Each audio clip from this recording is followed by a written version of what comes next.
Assalamualaikum warahmatullahi wabarakatuh.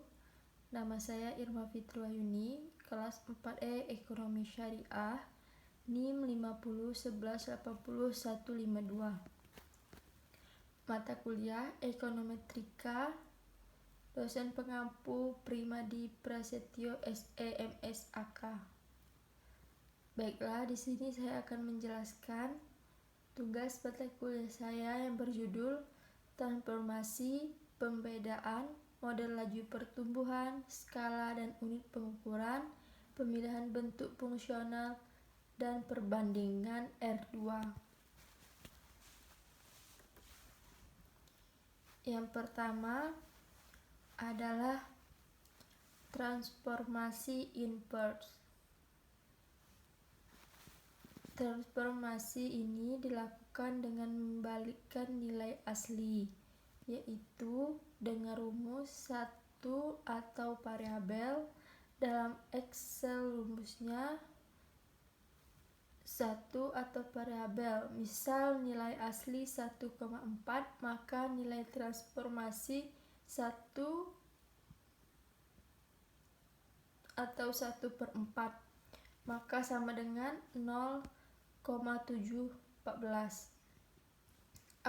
Apabila data Anda adalah nilai 0, maka tambahkan dengan konstanta seperti berikut. Misal 1 atau par tambah 1. Kemudian ada juga model laju pertumbuhan. Pertumbuhan merupakan kenaikan atau pertumbuhan nilai suatu besaran terhadap besaran sebelumnya.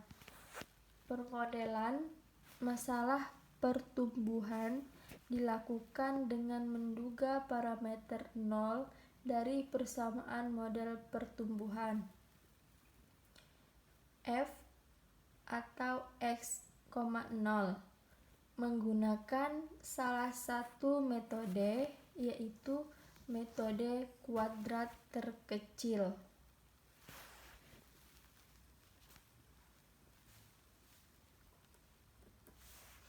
Kemudian di sini skala dan unit pengukuran. Terbagi menjadi 4 macam.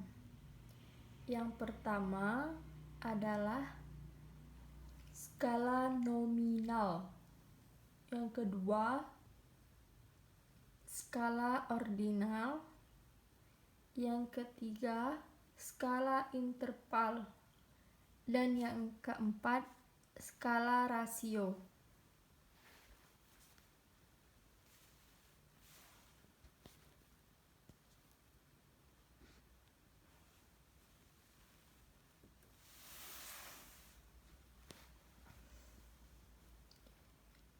Skala nominal adalah skala yang semata-mata hanya untuk memberikan indeks atau nama saja dan tidak mempunyai makna yang lain. Contoh datanya seperti ini.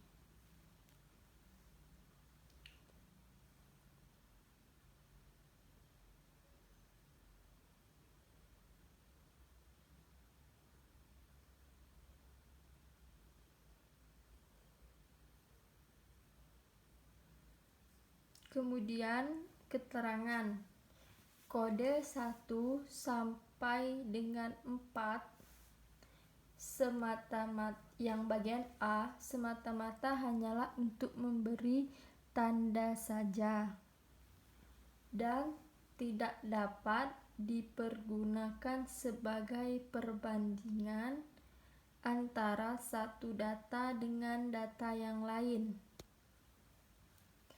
Kode tersebut dapat saling ditukarkan sesuai dengan keinginan peneliti atau menjadi alternatif B tanpa mempengaruhi apapun.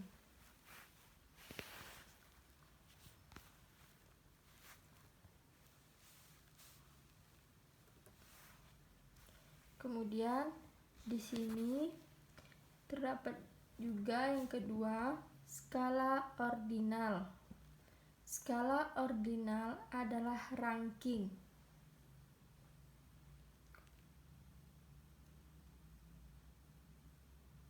di mana kode yang diberikan urutan tertentu pada data, tetapi tidak ada nol mutlak. Contoh datanya seperti berikut.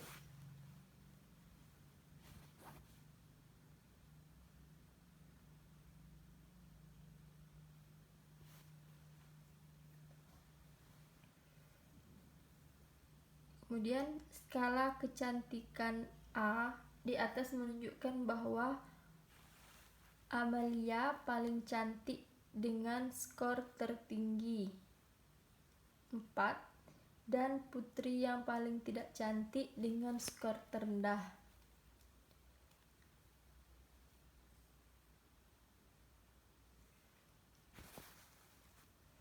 Akan tetapi tidak dapat dikatakan bahwa Amelia adalah 4 kali cantik daripada Putri. Skor yang lebih tinggi tidak hanya menunjukkan skala pengukuran yang lebih tinggi, tetapi tidak sama dengan selisih kecantikan antara Melly dan Jessica. Meskipun keduanya mempunyai selisih yang sama, yaitu 1, skala kecantikan pada A dapat diganti dengan skala nominal kecantikan B tanpa mempengaruhi hasil penelitian. Skala nominal dan skala ordinal biasanya mempergunakan analisis statistik non-parametrik. Contoh kolerasi Ring-Sperman, Chi-Acquer, dan lain-lain.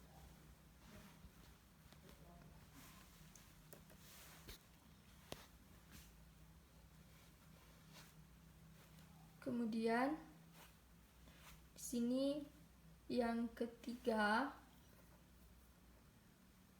skala interval adalah skala pengukuran yang mempunyai selisih sama antara satu pengukuran dengan pengukuran yang lain.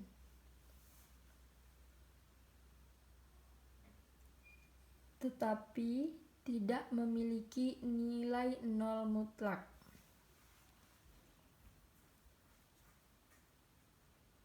Datanya seperti berikut.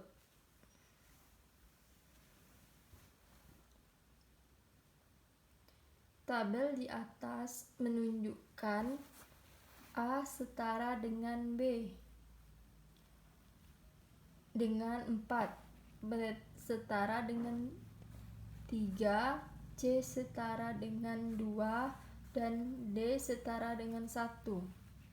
Selisih antara nilai A dan B sama dengan selisih antara B dan C, dan juga sama persis dengan selisih antara nilai C dan D. Akan tetapi, tidak boleh dikatakan bahwa Amelia adalah 4 kali lebih pintar dibandingkan Putri, atau Melly 2 kali lebih pintar daripada Amelia. Meskipun selisihnya sama, tetapi tidak mempunyai nilai nol mutlak.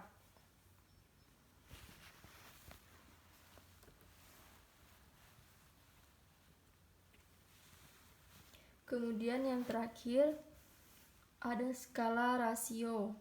Adalah skala pengukuran yang paling tinggi di mana selisih tiap pengukuran adalah sama dengan mempunyai nilai 0. Skala pengukuran interval dan rasio biasanya dikenal alat statistik parametrik. Datanya seperti berikut. Tabel di atas adalah menggunakan skala rasio. Artinya, setiap satuan pengukuran mempunyai satuan yang sama dan mampu mencerminkan kelipatan antara satu pengukuran dengan pengukuran yang lain. Sebagai contoh, Amelia mempunyai berat badan 2 kali lipat lebih berat daripada Putri, atau Meli mempunyai tinggi badan 14,29% lebih tinggi daripada Amelia.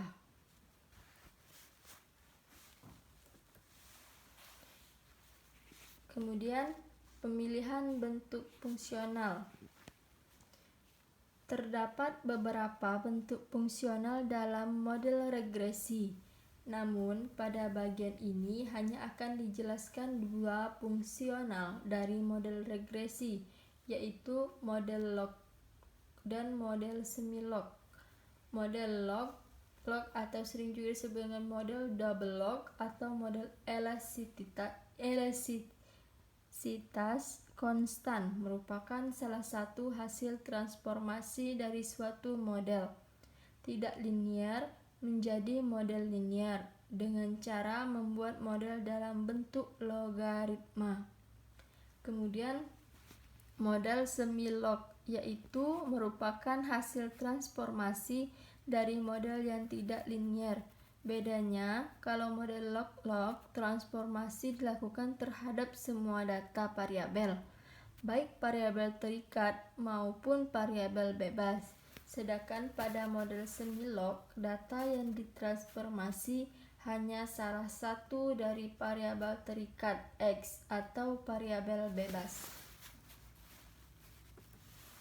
Kemudian, perbandingan R2. Istilah koefisien determinisasi yang disimbolkan dengan R kuadrat atau R2 atau R kali R dipakai dalam penghitungan statistik, khususnya yang berhubungan dengan regresi. Koefisien determinasi ini dihitung demi mengetahui sejauh mana kemampuan sejumlah variabel bebas yang ada dalam model persamaan regresi linier berganda secara berbarengan mampu menjelaskan variabel tidak bebasnya. Nilai R2 berada di rentang 0 sampai 1. Nilainya dikatakan baik bila di atas angka 0,5. Sedangkan nilai R2 dibilang tidak baik bila di bawah 0,5. Secara umum, mengacu dari hasil penghitungan koefisien determinasi, maka sebuah model regresi linier berganda bisa dibilang layak dipakai bila nilai R2 lebih dari 0,5. Hal ini karena sebagian besar variabel terikatnya mampu dijelaskan dengan baik oleh variabel bebasnya. Sebaliknya, model regresi linear dianggap tidak layak pakai apabila nilai R2-nya di bawah 0,5.